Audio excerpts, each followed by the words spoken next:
Perkenalkan, nama saya Sorinovia Dulim, kelas B, semester 3. Ini adalah tugas mata kuliah manajemen laboratorium dengan judul tugas alat-alat lab kimia dan fungsinya serta cara penggunaannya, khususnya pada lab pendidikan.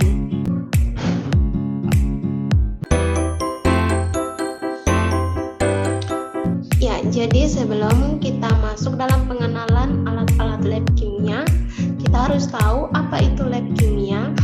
Alat lab kimia merupakan benda yang digunakan dalam kegiatan praktikum maupun penelitian di laboratorium yang dapat dipergunakan berulang-ulang. Alat lab yang pertama yaitu tabung reaksi. Nah, fungsi dari tabung reaksi yaitu sebagai sebuah wadah untuk menampung reaksi kimia dalam skala medium. Fungsi yang kedua yaitu untuk melakukan percobaan reaksi kimia dalam skala kecil.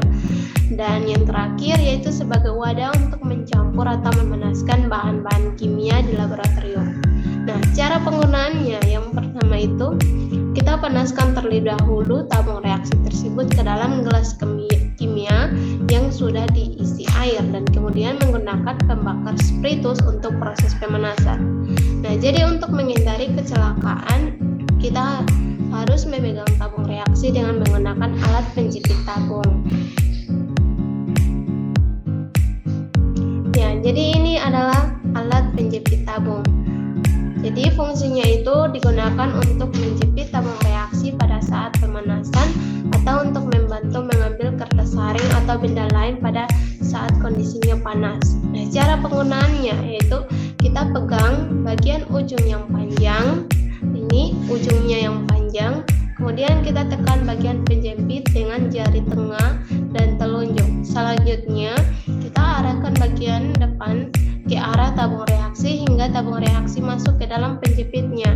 Ya, jadi harus tabung reaksi masuk ke dalam lubang ini, kemudian kita lepaskan tekanan sehingga tabung reaksi bisa terjepit dan tabung reaksi bisa dipindahkan ke tempat yang aman. Kemudian alat yang berikut yaitu rak tabung reaksi. Nah, itu fungsinya untuk menyimpan rak tabung reaksi sebagai saat praktikum berlangsung dan untuk menyimpan tabung reaksi setelah dicuci. Cara penggunaannya yaitu kita simpan di atas meja yang rata. Kemudian kita simpan tabung reaksi dengan cara masukkan tabung reaksi ke dalam lubang rak tersebut. Nah, jadi inilah lubang rak tersebut. Jadi kita masukkan tabung reaksinya ke dalam situ. Jadi setiap lubang itu ukurannya sama dengan tabung reaksinya. Jadi tabung reaksinya bisa masuk ke dalam lubang tersebut. Alat yang berikut yaitu labo Erlenmeyer. Fungsinya itu sebagai wadah untuk membuat dan mencampur larutan tertentu serta sebagai wadah titran dalam proses titrasi. Nah, cara penggunaannya itu yang pertama kita pegang dulu leher Erlenmeyer. Nah, jadi ini adalah leher Erlenmeyer. Kemudian kita masukkan larutan yang akan diincairkan atau dititrasi. Nah, cara penggunaan yang kedua, selanjutnya kita guncangkan dengan perlahan dan hati-hati. Kemudian kita lihat ada perubahan warna dalam tabung tersebut karena labu tersebut itu transparan, jadi bisa kita lihat. Alat yang berikut yaitu labu ukur. Fungsinya yaitu sebagai media dalam pengenceran larutan dan pembuat larutan sesuai dengan takaran yang dibutuhkan. Cara penggunaannya yang pertama yaitu sebelum kita menggunakan labu ukur, kita harus cuci terlebih dahulu. Itu menggunakan sabun atau bisa menggunakan Aquades. Lalu kita keringkan. Bukan cuma hanya labu ukur, semua alat lab yang ingin digunakan harus dicuci terlebih dahulu menggunakan Aquades. Nah, setelah itu kita masukkan zat yang akan diencerkan ke dalam labu yang sudah disiapkan tadi. Setelah itu kita campurkan larutan dengan cara kita guncang dengan perlahan. Pastikan bahwa larutan tersebut bisa tercampur sampai merata, jadi bisa terlihat ada perubahan warnanya. Setelah itu larutan sudah selesai dilarutkan. Nah, larutan itu bisa siap kita gunakan. Jika sudah, masukkan larutan yang sudah dibuat tadi ke tempat yang sudah disesuaikan atau disiapkan. Nah, setelah itu jangan lupa simpan ke tempat yang benar dan yang tepat ya. Alat selanjutnya, gelas kimia. Fungsinya yaitu sebagai wadah untuk mengaduk, mencampurkan, dan memanaskan cairan. Cara penggunaannya untuk menyimpan atau membuat larutan. Itu yang pertama, kita tuangkan zat cair. Kemudian kita masukkan zat yang kedua ke dalam beker gelas atau gelas kimia. Kemudian aduk menggunakan sendok pengaduk. Biasanya itu ada sendok pengaduk yang sudah disediakan. Kemudian fungsinya itu untuk mencampur larutan. Nah, jika sudah dilakukan pencampuran, maka kita biasanya pada bagian atas beker gelas atau gelas kimia itu ditutup dengan aluminium foil dan kemudian disimpan biar aman. Nah, kalau untuk cara penggunaan memanaskan larutan pada hot plate atau kompor pemanas, atau biasanya itu menggunakan penyangga kaki 3. Nah, kita masukkan zat cair ke dalam beker gelas yang akan digunakan untuk memanaskan. Itu terbuat dari kaca borosilat. Nah, kemudian kita nyalakan hot plate-nya. Setelah beker gelas atau gelas kimia di atas hot plate dengan menggunakan sarung tangan guna untuk menghindari hal yang tidak diinginkan. Setelah dipanaskan sesuai dengan waktu yang ditentukan, kemudian kita angkat beker gelas dengan menggunakan sarung tangan agar tidak panas. Alat selanjutnya yaitu gelas ukur. Nah, fungsinya itu untuk mengukur massa berat suatu media laboratorium secara akurat, presisi, dan akuntabel. Cara penggunaannya yaitu pertama, kita siapkan dulu larutan yang ingin diukur volumenya, serta jangan lupa untuk pilih gelas ukur sesuai dengan ukurannya. Kemudian kita tuangkan larutan tersebut ke dalam gelas ukur. Setelah itu, volume larutan sesuai dengan yang diinginkan, itu kita lihat meniskus larutannya sudah sesuai dengan skala gelas ukur. Nah, kalau sudah, maka langkah selanjutnya kita tuangkan larutan tersebut ke dalam wadah lain yang sudah disiapkan. Ya, jadi alat selanjutnya mortal dan alu. Fungsinya yaitu untuk menghaluskan zat yang masih berupa padatan atau kristal. Nah, cara penggunaannya mudah sekali. Kita cuman masukkan bahan padatan yang ingin kita haluskan ke dalam mortal. Nah, bagi yang belum tahu mana mortal dan mana alu, nah ini sebagai mortal dan ini alunya. Nah, jadi kita masukkan bahan padatannya ke dalam mortal, lalu kita tumbuklah menggunakan alu yang sudah disediakan sampai halus. Nah, ini kita tumbuk pakai alunya yang ini sampai halus. Selanjutnya yaitu pipet tetes. Nah, fungsi dari pipet tetes yaitu untuk membantu memindahkan cairan dari wadah yang satu ke wadah yang lain dalam jumlah yang sangat sedikit, yaitu setetes demi setetes. Namanya juga pipet tetes, jadi pasti sedikit demi sedikit ya.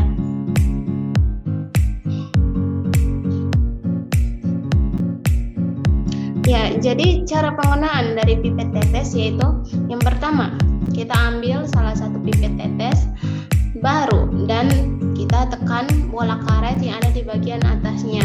Kita tekan ini yang warna merah ini. Terus cara ini perlu dilakukan supaya udara yang ada pada pipet bisa keluar, jadi tidak akan tercampur ketika pipet dimasukkan ke wadah cairan. Nah, dalam posisi karet pipet yang ditekan, kita masukkan pipet ke dalam wadah cairan atau bagian ujungnya saja juga boleh. Jadi ini kita masukkan ujungnya ke dalam suatu cairan dan dengan perlahan-lahan kita lepaskan tekanan pada karet pipet sehingga cairan bisa masuk ke dalam. Nah, proses pengambilan sampel cairan disesuaikan dengan kebutuhannya saja ya. Selanjutnya kita ambil wadah lain untuk memindahkan cairan yang ada pada pipet. Nah, cara untuk memindahkan cairan dari pipet tidak kalau mudah juga. Jadi kita cukup pencet karet pipet hingga cairan berhasil keluar. Nah, kita perlu melakukannya beberapa kali karena setiap satu tekanan yang diberikan pada pipet karet tersebut hanya menghasilkan satu tetesan cairan saja. Ya, alat yang berikut yaitu pembakar spiritus. Nah, fungsinya itu untuk pembakar spiritus dalam lab, yaitu dapat digunakan sebagai alat pemanasan, penguapan, dan sterilisasi. Nah, cara penggunaannya yaitu kita buka dulu penutup luar pembakar spiritus, kemudian kita lepaskan bagian penutup dalam dengan sumbunya. Nah, terus kita isikan spiritus ke dalam pembakar spiritus tersebut sampai penuh, dan kemudian kita tutup kembali dengan sumbu pembakar spiritus. Nah, kita biarkan dulu beberapa saat hingga spiritus meresap ke dalam sumbu, kemudian kita bisa langsung membakarnya. Setelah selesai gunakan, kita gunakan penutup dari spiritus, kemudian kita tutuplah pada apinya. Jangan ditiup karena apinya itu tidak bisa mati, karena dia justru semakin bertambah besar dan bisa menyebabkan kebakaran. Yang berikut yaitu corong kaca. Fungsinya sebagai alat bantu penyaringan dan juga sebagai alat bantu memindahkan cairan dari suatu wadah ke wadah yang lain. Nah, cara penggunaan dari corong kaca ini, yang pertama kita ambil dulu corong, kemudian posisikan pada wadah baru yang digunakan untuk kita transfer atau kita pindahkan larutan. Nah, pastikan corongnya itu terpasang pada bagian inputnya dengan sempurna atau tidak goyang-goyang gitu. Nah, selanjutnya kita tuangkan larutan atau cairan dari wadah lain ke bagian dalam corong. Nah, ini nanti kita tuangkan cairan ke dalam bagian dalam corong ini. Nah, sebaiknya itu kita lakukan secara perlahan, sesuaikan volume yang dikeluarkan dari batang corong. Jadi karena batang corongnya kecil, jadi kita tuangnya itu perlahan-lahan. Jika tidak, cairan itu bisa tumpah karena masukan larutan dan keluaran larutan melalui batang corong itu tidak seimbang. Ya, jikapun kita memindahkan larutan ke dalam wadah yang sulit untuk dipasangi corong, kita bisa menuangkan cairan sambil satu tangan kita pegang corong supaya bisa digunakan dengan baik dan tidak menimbulkan kecelakaan. Yang berikut yaitu statif dan klem. Nah, jadi fungsi dari statif dan klem itu sangat banyak. Yang pertama itu ini fungsi dari klem itu dipergunakan untuk menjepit buret dalam proses filtrasi asam basa. Yang berikut dimanfaatkan untuk menjepit soklet dalam penentuan kadar lemak. Yang berikut dipergunakan juga untuk menjepit destilator pada tahapan penentuan kadar air pada prinsip kerja destilasi. Dan fungsi dari klem yang terakhir yaitu difungsikan sebagai kondensor, khususnya pada proses pemanasan dengan pendinginan balik. Nah, fungsi dari statif itu digunakan untuk menyangga klem ketika melakukan pengujian di laboratorium. Cara penggunaannya yaitu yang pertama, klem dan statif kita letakkan dulu pada tempat yang datar, misalnya di meja yang datar gitu. Terus kita pasang klem pada statif, lalu sesuaikan tinggi klem pada statif. Nah, dalam menyesuaikan klem, kita hanya tinggal menarik turun klem sesuai kebutuhan. Nah, caranya yaitu dengan memutar mur yang berada di dekat statif. Setelah klem terpasang, selanjutnya pasang alat yang akan dijepit. Caranya itu dengan mengecilkan ukuran mulut klem, lalu kita letakkan peralatan lab yang akan dijepit pada tengah mulut klem dan jepitnya. Alat selanjutnya yaitu pH meter. Fungsinya yaitu untuk menentukan keasaman atau kebasahan dari suatu larutan. Cara menggunakannya yaitu pertama, kita ambil sampel air yang mau diukur kadar pH-nya, kita masukkan ke dalam sebuah wadah gitu. Terus kita nyalakan dengan menekan tombol on pada pH meter.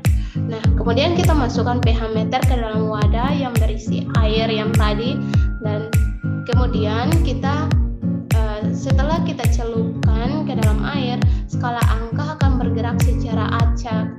Jadi kita tunggu saja hingga angka tersebut berhenti dan sudah tidak berubah-ubah, maka itulah hasilnya dari pengukuran pH meter.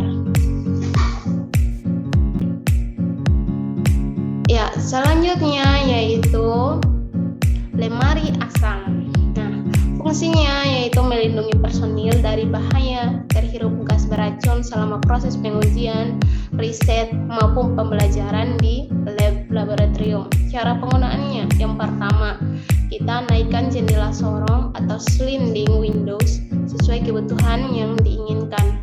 Hidupkan lampu sorong beserta switch blower. Kemudian apabila blower sudah aktif, kita harus melakukan prinsipin secara hati-hati untuk menghindari percikan zat kimia ke wajahnya kita.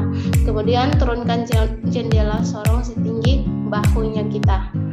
Nah, apabila pekerjaan sudah selesai, kita bisa bersihkan meja menggunakan kain kering dan kita bilas dengan kain basah. Kemudian lap kembali hingga kering. Jika sudah tidak digunakan lagi, kita bisa matikan switch lampu, kemudian tutup windows dengan jendela sorongnya. Selanjutnya, kalorimeter. Nah, fungsinya yang pertama itu mengukur jumlah kalor suatu perubahan reaksi kimia. Yang kedua, itu mendeteksi kalor suatu perubahan reaksi kimia. Yang ketiga, menghitung jumlah kalor suatu perubahan reaksi kimia. Yang keempat, itu sebagai alat peneliti percobaan pada kalor. Dan yang terakhir, mendeteksi suhu pada kalor. Nah, cara penggunaannya mudah sekali. Yang pertama, kita mengisikan reaktan dalam bejana kalorimeter. Lalu kita mulai reaksi dan mengukur perubahan suhu di air yang mengelilingi bejana. Nah, perbedaan suhu air memungkinkan kita untuk menghitung panas yang dilepaskan dalam reaksi. Ya, alat yang terakhir yaitu refraktometer. Nah, fungsinya itu untuk mengukur nilai konsentrasi bahan atau zat yang mudah terlarut. Contohnya gula, garam, dan protein. Nah, cara penggunaannya itu sebelum kita gunakan refraktometer itu kita harus bersihkan dengan tisu, itu mengarah ke bawah. Nah, pada bagian prisma refraktometer ditetesi dengan tetes cairan, misalnya menggunakan cairan Aquades atau parutan NaCl 5%. Nah, kemudian cairan dituangkan hingga melapisi seluruh permukaan prisma. Kita gunakan pipet untuk mengambil cairan yang diinginkan. Terus kita tutup secara hati-hati refraktometer dengan mengembalikan plat posisi awal. Nah, prisma jangan dipaksa masuk jika sedikit tertahan. Untuk mendapat hasil salinitas, kita lihat ke dalam ujung bulat refraktometer. Kemudian kita bisa melihat satu angka skala atau lebih. Skala salinitas biasanya bertanda 0/00, yang berarti bagian per 1000. Dari 0 di dasar skala hingga 50 di ujungnya. Ukuran salinitas terlihat pada garis pertemuan bagian putih dan biru. Setelah dipakai, refraktometer wajib dibersihkan hingga kering menggunakan tisu atau kain lembut gitu. Terus refraktometer sebaiknya disimpan di tempat yang kering. Jangan sekali-sekali menyentuh lensanya atau bagian optik dengan tangan, karena apabila lensa kotor, segera bersihkan dengan kertas lensa. Jangan meninggalkan prisma masih dalam keadaan basah atau oleh sampel. Bila refraktometer tidak digunakan lagi, kita harus menutupnya dan menyimpannya ke tempat yang aman. Ya, jadi sekian presentasi saya. Masih banyak lagi alat-alat lab, tapi inilah beberapa alat-alat lab yang bisa saya sampaikan. Terima kasih.